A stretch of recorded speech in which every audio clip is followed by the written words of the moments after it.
अस्सलामुअलैकुम, sports world में आपको वेलकम कहते हैं। मैं हूं हिफ्सा इम्तियाज। नाज़रीन, ट्रोवा टेस्ट चौथे ही दिन वेस्ट इंडीज़ की फतह के साथ खत्म हो गया है। पाकिस्तानी टीम 90 रन्स के बड़े मार्जिन से हार गई है और दूसरी इनिंग्स में बैटिंग लाइन मुकम्मल फ्लॉप हो गई। 120 रन्स पर बिस्तर गोल हो गया और बाबर और अब्बास ने 81 और बाकी 8 बैटर्स ने 26 रन्स बनाए। बैटिंग कोलैप्स होने का सिलसिला कब तक जारी रहेगा, इस पर भी बात करेंगे। और man of the match Justin Greaves कहते हैं कि उन्होंने मोहम्मद अब्बास को बॉलिंग में फॉलो किया और वो कामयाब रहे। इसके साथ बरतानिया के मकामी क्रिकेट लीग में एक अनोखा और दिलचस्प वाक़या पेश आया है। एक फील्डर ने चुटकी बजाए और अंपायर ने फील्डर्स की अपील पर आउट दे दिया। ये इस पर भी बात करेंगे, जानने की कोशिश करेंगे कि आज पाकिस्तान की टीम की जो परफॉर्मेंस रही, हम जो मैच आ रहे हैं उसकी वजूहात भी क्या क्या हैं। डिस्कशन के लिए मेरे साथ मौजूद है जायद मकसूद साहब, मोहम्मद असगर सलीमी और सलीम खालिक साहब। आप तीनों को वेलकम कहती हूँ और उम्मीद करती हूँ आप लोग खैरियत से होंगे। जायद साहब, आपसे आगाज़ करती हूँ। जिस तरह से पाकिस्तान 90 रन, हम कल बात कर रहे थे कि हम 200 से पहले वेस्ट इंडीज़ की टीम को रिस्ट्रिक्ट कर रहे हैं। उनके पास पहले ही 155 रन की बरतरी थी, लेकिन फिर भी वो 200 से ज़्यादा स्कोर कर गए। और उसके बाद जिस तरह से पाकिस्तानी टीम ने खेला है, बहुत जल्दी में नज़र आए हैं। ये सिस्टमैटिक प्रॉब्लम है, क्योंकि इससे हम ये नहीं कह सकते कि उनकी टेक्निक बहुत अच्छी थी या सिर्फ एक बैड डे था पाकिस्तानी टीम के हवाले से। बैड डे तो पता नहीं कब से हम सुन रहे हैं और ये अरसा दराज से ऐसे ही हो रहा है। वो क्या कहते हैं, वही है चाल बेढंगी जो पहले थी सो अब भी है। तो अगर अब बांग्लादेश के दोनों टेस्ट देख लें, वहाँ भी पाकिस्तान की इब्तदाई विकटें जो है 30, 40, 50 के अंदर गिर जाती थी। वही हाल यहाँ पे है। यहाँ पैचेस में चंद मरहले ऐसे हैं जब लगता था कि शायद पाकिस्तानी टीम बेहतर खेल पेश करेगी। और पहली इनिंग्स में आपको याद होगा, इसका क्रेडिट कप्तान को और मेन प्लेयर्स को और इवन कोच सरफराज को भी दिया जा रहा था कि पाकिस्तानी टीम बैटिंग अच्छी कर रही है। लेकिन ओवरऑल देखा जाए तो पाकिस्तानी टीम ने बस मायूसी भी एक बहुत ही छोटा लफ्ज़ है कि ये ऐसा टेस्ट था जिसमें पाकिस्तानी टीम जीत सकती थी और अगर बेहतर खेल का मुजाहरा किया जाता। जब टीम वहाँ पे गई थी तो सिर्फ एक बात सुनने में आ रही थी, कही भी जा रही थी कि ओवरऑल जो है ये बैंड का ही मुकाबला, क्योंकि दोनों टीमों की बॉलिंग अच्छी है। थोड़ा एज है वेस्ट इंडीज़ की टीम को, उनकी स्पीड ज़्यादा है, एक्सपीरियंस ज़्यादा है उनके बॉलर्स का। हमारे बॉलर्स का नया एक्सपीरियंस इतना नहीं है, क्योंकि जो हमेशा टीम के साथ रहे, शाहीन अफरीदी, नसीम शाह, हारिस रऊफ वगैरह, वो टीम के साथ थे नहीं। एक किस्म के नए बॉलर थे अब्बास के अलावा या खुरम के अलावा। लेकिन ओवरऑल देखा जाए तो पैचेस में हमारे बॉलर्स ने अच्छी बॉलिंग की है। हाँ, अलबत्ता अगर दोनों इनिंग्स में देखा जाए तो टेल एंडर्स बहुत अच्छा खेले वेस्ट इंडीज़ के, जिनको उनको खासी बरतरी का मौका मिला। और पाकिस्तानी टीम ने एक दफ़ा फिर मायूस किया, बल्कि बहुत मायूस कहना चाहिए किया कि एक ऐसा मैच था, क्योंकि 2 मैचेस की जब सीरीज़ होती है तो उसमें पहले मैच का बहुत ज़्यादा असर होता है दूसरे मैच पे, और फिर वापस टीम का आना बहुत मुश्किल होता है। और 26 साल से पाकिस्तान वेस्ट इंडीज़ से टेस्ट सीरीज़ हारा नहीं है और अब तो ख़तरा है कि एक प्रेशर भी होगा टीम पे। फिर दूसरी इनिंग्स की बात कर लें तो एक देखें, टेल एंडर्स ने बहुत अच्छा खेल पेश किया। शुमार जोसेफ और वेस्ट इंडीज़ की टीम जो लगता था कि बड़ी जल्दी आउट हो जाएगी, वो एक बड़ा स्कोर करने में 181 रन करने में कामयाब हो गया। जैसे कल भी हम जिक्र कर रहे थे कि 200 के करीब हो गया तो बड़ा मुश्किल होगा, पाकिस्तान के लिए मुश्किलात पैदा हो सकती हैं, और वही हुआ। जब पाकिस्तान की बैटिंग लाइन आई है तो देख लें, एक एंड तो चले बाबर आजम जो है उन्होंने रोके रखा, 58 पे नॉट आउट रहे, और फिर एंड पे जाकर मोहम्मद अब्बास ने सहारा दिया। वरना तो कोई भी बैट्समैन, सबसे ज़्यादा नुकसान मेरा ख्याल है पाकिस्तान को ये हुआ कि पहली इनिंग्स के जो हीरो थे जिन्होंने सेंचुरी बनाई, शान मसूद, वो अनफिट थे। ज़ाहिर है उनको एंड पे भेजा गया फिर बैटिंग के लिए, क्योंकि वो फिट थे ही नहीं। लेकिन ओवरऑल देखें तो अजान अवैस से लेके मामून हक तक, और फिर हम कल भी बात कर रहे थे कि सलमान आगा और मोहम्मद रिजवान, जिन पर बड़ी जिम्मेदारी आयद होती है, पाकिस्तान की बैटिंग जो है बहुत मायूस कौन है। और टेल एंडर्स बिल्कुल ही किसी भी मैच में स्कोर नहीं कर रहे। और बांग्लादेश के मैच देखे, वहाँ भी यही पाकिस्तानी टीम ने किया था जो कल के मैच में हुआ। बिल्कुल सलीम खालिक साहब, ज़रा अगर मैं वैसे स्कोर कार्ड पे एक नज़र डालना चाहती हूँ, हमें किस एंगल से कह सकते हैं कि ये जो स्कोर कार्ड है ये एक टेस्ट मैच का स्कोर कार्ड है। अजान अवैस 3, इमामुल हक 3, सलमान आगा 0, मोहम्मद रिजवान 11, आमिर जमाल 0, अली उस्मान 2, शान मसूद मतलब 2-3-4 2-3-4 2-3-4। ये तो ऐसे लग रहा था कि जैसे कोई बच्चे हैं जो क्रीज पर गए हैं। और फिर जैसे जाहिद साहब ने जिक्र किया है कि अगर हम देखें बांग्लादेश से वाइट वॉश से लेकर ट्रोबा तक, ये जो पाकिस्तान की इस वक्त कोलैप्स का सिलसिला है, ओवरसीज़ जो बैटिंग पिचेस हैं उनके ऊपर जिस तरह से हम कोलैप्स करते हैं, ये सिलसिला एक्चुअली कहाँ से शुरू हुआ था? और फिर अगर हम जर्डन सील्स की बात करें, उनका 520 का जो अपनी बॉलिंग का स्कोर रहा, ये इतनी इफेक्टिव क्यों रही? हम दूसरों को खेलने का मौका क्यों दे रहे हैं? ये सिलसिला उस वक्त शुरू हुआ था जब ज़ाहिर है मैंने होश संभाला और मैं देख रहा था क्रिकेट तो मैं भी अपने बड़ों से पूछता था, अपने वालिद से, अपने दादा से, ये क्यों हारे, बताते थे कि बैटिंग फ्लॉप हुई, हमारी बैटिंग ख़राब है। और मुझे लग रहा है कि जब ऐसा अगर अल्लाह ने मुझे इतनी उम्र दी कि मैं भी दादा बना, ऐसा हुआ, तो मैं भी, मुझसे भी पूछेंगे तो मैं भी यही बोलूँगा हमारी बैटिंग ख़राब रही। तो ये तो एक देरीना मसला है पाकिस्तान क्रिकेट का, जो मुझे नहीं लगता कि हल हो सकेगा। और मैच हो रहा था ब्रायन लारा क्रिकेट स्टेडियम में, वो ब्रायन लारा जिसने टेस्ट में 400 किए हैं, फर्स्ट क्लास में 500 की इनिंग खेली है, वो भी बोल रहा होगा यार ये किसको खिला दिया मेरे नाम के स्टेडियम में पहले ही मैच में। बहुत ही ख़राब बैटिंग, एक होती है ख़राब, एक होती है बहुत ख़राब बैटिंग। और ये जो टेल एंडर्स की बात कर रहे थे अभी भाई साहब, टेल एंडर्स को खिलाना पड़ता है साथ में। उन्होंने तो अच्छा खेला वेस्ट इंडीज़ वालों ने, नो डाउट। हमारे टेल एंडर्स को बाबर आजम ने क्या किया उनके साथ, पहली बॉल पे सिंगल लेके उनको दिया, खेलो बेटे, और 2 खिलाड़ी तो हमारे इसी तरह आउट हुए। अगर आप इस मैच के सारे स्टैट्स निकाल कर देखें तो जब से हमारा टेल आया है, दूसरे प्लेयर आए, दूसरे प्लेयर्स ने ज़्यादा बॉलें खेली, बाबर ने कम बॉल्स खेली। नो डाउट उन्होंने अच्छी इनिंग खेली, लेकिन गालिबन उनके जहन में एक बात आ गई थी कि यार मैच तो अब हार ही गए, अपने 60-70 करो, देखा जाएगा क्या है। ये एक गलत सोच थी। अगर जिस तरह 49 रन की आखिरी विकेट के लिए अब्बास के साथ पार्टनरशिप बनी, उससे पहले वालों के साथ भी थोड़ी थोड़ी बनती रहती, कम उनको मौके दे, तो शायद कुछ रिजल्ट चेंज हो जाता। लेकिन जिस तरह से हमारी टीम खेली 5 स्पेशलिस्ट बॉलर्स के साथ, पहले दिन से हम लोग ये बात कर रहे हैं, मैंने कहा था कि ऐसा वो करते हैं जिनके पास टॉप 5 में बहुत बड़े बड़े प्लेयर मौजूद हो। हमारी कौन सी ऐसी बड़े प्लेयर हमारे यहाँ मौजूद है। अजान ओवैस तो बच्चा है, वो 4 इनिंग में नाकाम हो गया, अब लोग उसके पीछे पड़ जाएंगे। ये भी तो याद करें कि कैप्टन हमारा 4 साल से सेंचुरी नहीं की, 26 की एवरेज है, 5वीं 50 4 साल में उसने कल बनाई है। इमामुल हक का हमेशा से यही है, रिजवान और सलमान अली आगा के साथ भी यही है। शान मसूद पहले इनिंग में अच्छा खेले, फिर उनकी उंगली टूट गई, सेकंड इनिंग में 8वीं नंबर पे मजबूरन आना पड़ा, अगले मैच में वो भी नहीं होंगे गालिबन। तो सलीम साहब, आपको नहीं लगता कि जो हैंड इंजरी की वजह से वो तीसरे से 8वें नंबर पर आए हैं, ये खिसकना, इससे जो बैटिंग ऑर्डर खराब हुआ, इससे भी कोई क्या मसला हुआ?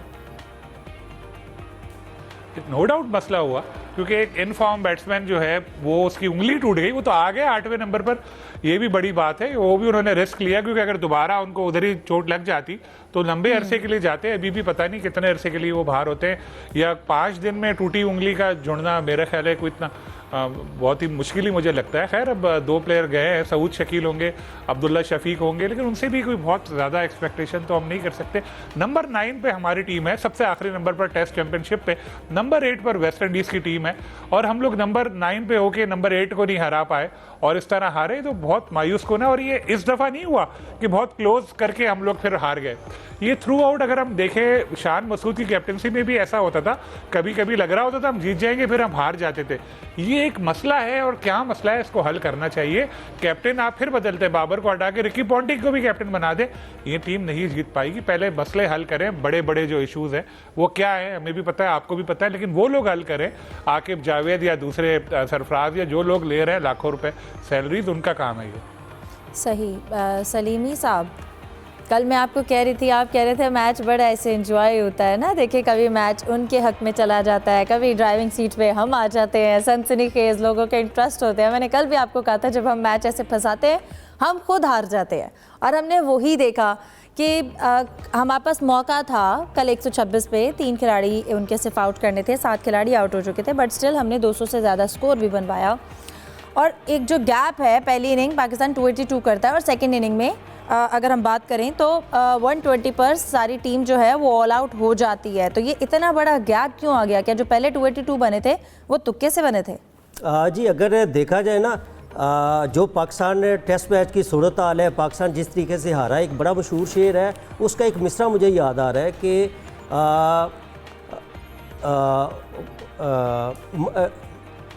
हम सुनेंगे। जी, उसमें है कि अपना मर्ज बढ़ता गया जू जू दुआ की। ठीक है, आप इनके लिए जितने मर्जी कैंप का एहतमाम कर लें, आप जितने मर्जी इनके लिए मोटिवेशनल स्पीकर जो है लेक्चर उनका एहतमाम कर लें, आप इनके लिए जो मर्जी कर लें, लेकिन मैं समझता हूँ जब तक जो प्लेयर्स हैं अंदर से कुछ परफॉर्म नहीं करना चाहेंगे, ख़ुद सोचेंगे कि मैंने इस मुल्क के लिए खेलना है और इस मुल्क की जो 24-25 करोड़ आवाम है उनकी जो नज़रें हैं मुझ पर है, उस वक्त तक जो टीम है उसमें जो बेहतरी नहीं आ सकती। और जो सबसे बड़ी बात है कि सबसे पहले इनको ये देखना है कि जो डंग टपाऊ पॉलिसी है इसको छोड़ना है। अगर ये देखते हैं कि अपना एक अच्छी इनिंग्स ऐसी खेल ली जाए कि जिसके बाद उनके 2, 3, 4 मैचेस पक्के हो जाए, ये सोचना इनको तर्क करना होगा। बल्कि अगर एक प्लेयर है, अगर वो 50 करता है उसको आगे सोचना चाहिए 70 कैसे करना है, फिर सेंचुरी कैसे करनी है। खूब से खूब तर की तलाश में जब ये सोचेंगे, मेहनत करेंगे तो मैं समझता हूँ कि सब अच्छा की रिपोर्ट आएगी। लेकिन मसला ये है कि हमारे जो प्लेयर्स हैं ये कुछ सीखना भी नहीं चाहते। अब बड़ी जो मिसाल है अजान अवैस की देख लें कि आते ही इसने सेंचुरी कर ली, हमने इसको हीरो बना दिया, वाह वाह बल्ले बल्ले आशाश हो रही है। लेकिन आगे जाके देख लें उसकी इनिंग्स कितनी सारी मुकम्मल तौर पे फ्लॉप हुआ है। हमारे खिलाड़ियों का मसला पता क्या है कि जब ये नए प्लेयर आते हैं ये बहुत अच्छा परफॉर्म करते हैं, लेकिन ये रीड कर लिए जाते हैं, जो मुखालिफ टीमें हैं इनको रीड कर लेती हैं, लेकिन ये जो प्लेयर्स हैं आगे जो अपनी स्किल है उनको मज़ीद इम्प्रूव नहीं करते, जिसकी वजह से ये पकड़े जाते हैं। हमारे एक दोस्त है साबिक टेस्ट क्रिकेटर अब्दुल कादर अक्सर कहा करते थे कि पाकिस्तान एक ऐसी टीम है कि ये दुनिया की बड़ी से बड़ी टीम को हरा भी सकती है और दुनिया की जो छोटी से छोटी टीम है उसे हार भी सकती है। अभी तो हम दूसरे वाले पे चल रहे हैं जी। अब वही तो मैं कह रहा हूँ कि अब्दुल कादर साहब अब इस दुनिया में नहीं रहे। बड़े अफसोस के साथ मैं कहना मुझे पड़ा है कि अब्दुल कादर की ये जो मिथ है ना ये भी टूट चुकी है। पाकिस्तान जो टीम है बड़ी से बड़ी टीम से हार भी सकती है और छोटी से जो छोटी टीम है उससे भी हार सकती है। तो मैं समझता हूँ कि कम अज़ कम पाकिस्तान क्रिकेट जिस सतह पे आ चुकी है तो मेरा ख्याल है कि इससे बड़ा डिबैकल नहीं हो सकता। पाकिस्तान क्रिकेट बोर्ड को सोचना चाहिए, जो पाकिस्तान क्रिकेट टीम मैनेजमेंट है उसका जो थिंक टैंक है उनको सोचना चाहिए। ठीक है, अच्छा अब भी टेस्ट हार चुके हैं लेकिन हमारे पास एक ऑप्शन अभी भी मौजूद है, दूसरा टेस्ट जीत के हम सीरीज़ बराबर कर सकते हैं। जिस तरीके से अभी ज़ाहिद मकसूद साहब ने कहा है कि 26 साल हो गए हैं हमने कोई टेस्ट इनसे नहीं हारा था, तो कम से कम इस रिकॉर्ड को तो बरकरार रखें। हम तो चाह रहे थे कि 2017 में मिसबाउल हक की कप्तानी में जो पाकिस्तान ने वेस्ट इंडीज़ को हराया था वो रिकॉर्ड जो है अपना बाबर आजम की टीम तोड़ेगी, लेकिन मेरा ख्याल है कि वो रिकॉर्ड तोड़ना तो बड़ी दूर की बात है। वो जो 26 साल रिकॉर्ड है वो भी अब टूट चुका है। अब उसको सिर्फ और सिर्फ यही हम कर सकते हैं कि अगला जो टेस्ट है उसको सीरीज नहीं हारा जी, टेस्ट सीरीज़ नहीं आ रहा जी, बिल्कुल जी।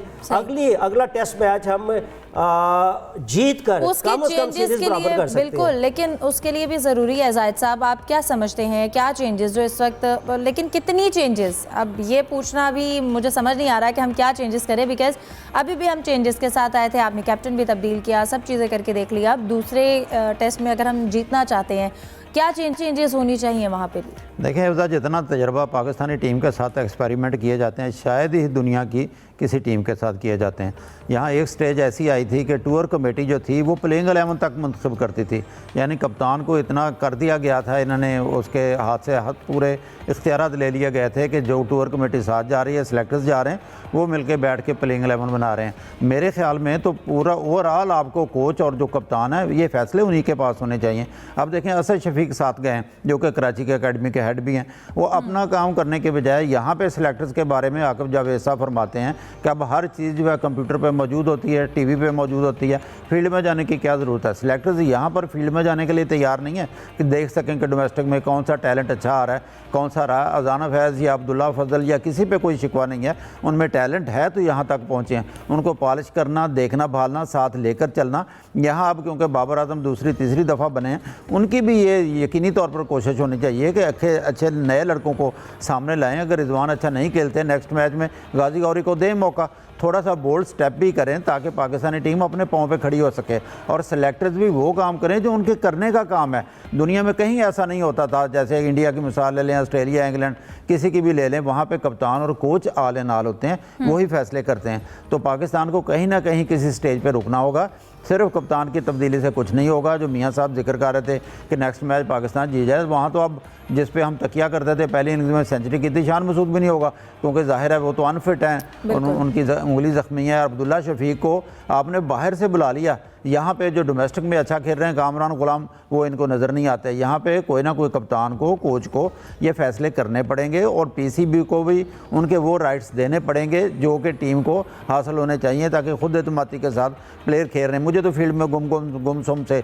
प्लेयर नज़र आते हैं, उनमें वो जोश और जज्बा दिखाई नहीं देता जो था।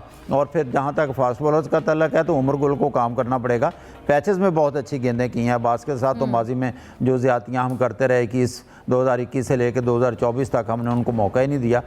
एक हीरोज़ आए हुए थे, हम उनके पीछे पड़े हुए थे, बहुत अच्छी बॉलिंग की है, लेकिन साथ जो बाकी भी हैं तो वो पैचेस में करते रहे। एक तो बदकिस्मती के साथ कहना चाहिए, एक ज़माना था जब पाकिस्तान में फास्ट बॉलर पै दर पै आते थे, अब कोई ऐसा फास्ट बॉलर नहीं है जो यार्कर करे, दूसरी टीम को डराए। और अब्बास का भी थोड़ा सा हैंडीकैप ये है कि उनकी स्पीड नहीं है, 126 128 की उनकी स्पीड है, लेकिन एक्यूरेसी बहुत अच्छी है। जैसा आपने खुद इंट्रो में कहा था कि जस्टिन ग्रीव ने यहाँ तक अपने बाद में कह दिया, जो मैन ऑफ द मैच हुए हैं, कि पहली इनिंग्स में जैसे ही अब्बास ने बॉलिंग की, मैंने वही लाइन और लेंथ अपनाई और मैं कामयाब रहा। बिल्कुल सलीम खालिक साहब, आपको क्या लगता है, स्पेशली अगर हम मोहम्मद अब्बास की बात करें, उन्होंने भी जिस तरह 11वें नंबर पे अगर हम उनकी बात करें और उसके बावजूद भी उन्होंने कैप्टन का साथ दिया, रन्स भी बनाए, बॉलिंग में भी जैसे जाहिद साहब ने भी जिक्र किया कि Justin Greaves player of the match है, उन्होंने भी उनका जिक्र किया है। इसके बावजूद भी हमें सिर्फ अगर हम ओवरऑल बात करें टीम के प्लेयर्स के ऊपर कितनी जिम्मेदारी बनती है, लेकिन जो हमारा मैनेजमेंट है, कोचिंग स्टाफ है, इनकी अप्रोच में चेंज लाने की कितनी ज़्यादा ज़रूरत है?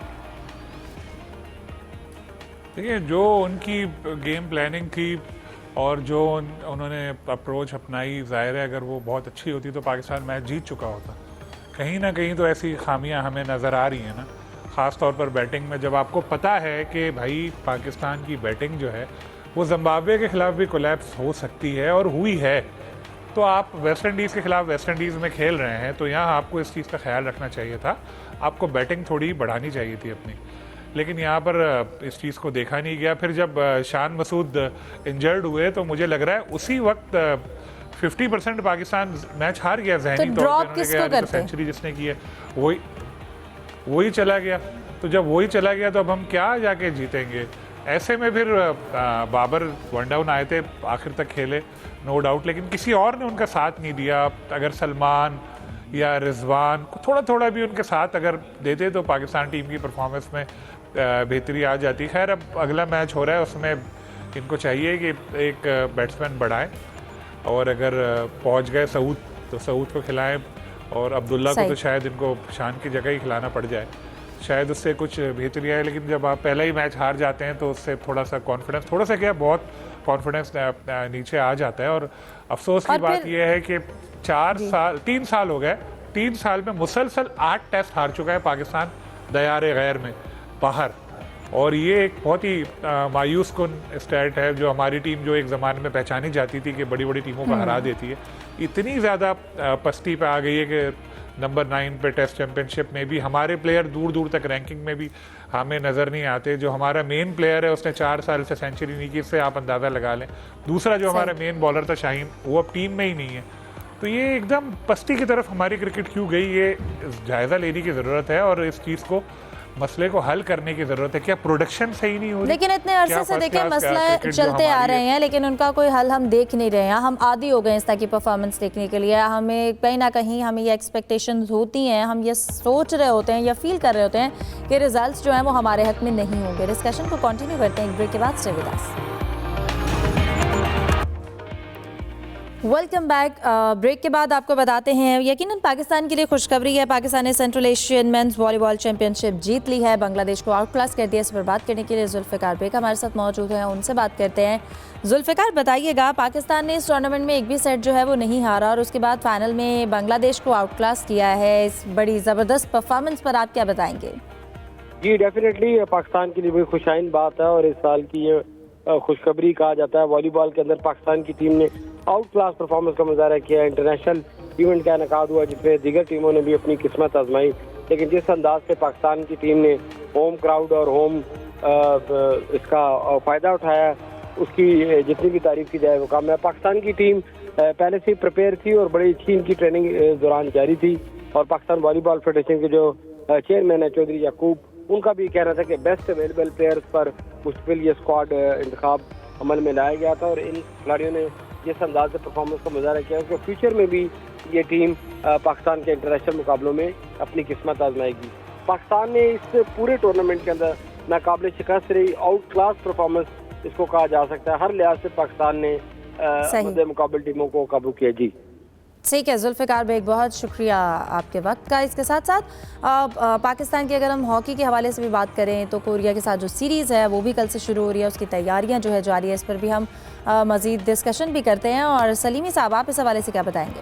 जी, जिस तरीके से खुशखबरी सुनाई है जुल्फ़िकार बेग साहब ने, हॉकी के हवाले से भी एक बहुत बड़ी खुशखबरी है कि कोरिया की टीम आपको पता है इस्लामाबाद पहुंच चुकी है और 4 मैचों की जो सीरीज़ है कल से बाकायदा इसका आगाज़ है और 20 साल के बाद कोई भी इंटरनेशनल हॉकी की टीम पाकिस्तान पहुंची है, तो मैं समझता हूं कि ये पाकिस्तान के लिए एक अच्छी चीज़ है और बड़ा इंपॉर्टेंट इवेंट है। बिल्कुल जाहिद साहब, इसके साथ साथ अभी अगर हम बात करें जो इंग्लैंड की जो एक लीग थी उसके अंदर वो जो एक फिंगर स्नैप कंट्रोवर्सी, अगर हम इसकी बात करें नॉर्थ यॉर्कशायर लीग में फील्डर ने जिस तरह से फिंगर स्नैप करके एम्पायर को धोखा दिया, आप क्या कहेंगे? ये चीटिंग है? कोड ऑफ कंडक्ट इस हवाले से क्या मीडिया कहते हैं? रिपोर्ट्स के मुताबिक अनोखी और दिलचस्प खबर है और ऐसा वाकया कम अज़ कम मेरी नज़र से पहले नहीं गुजरा।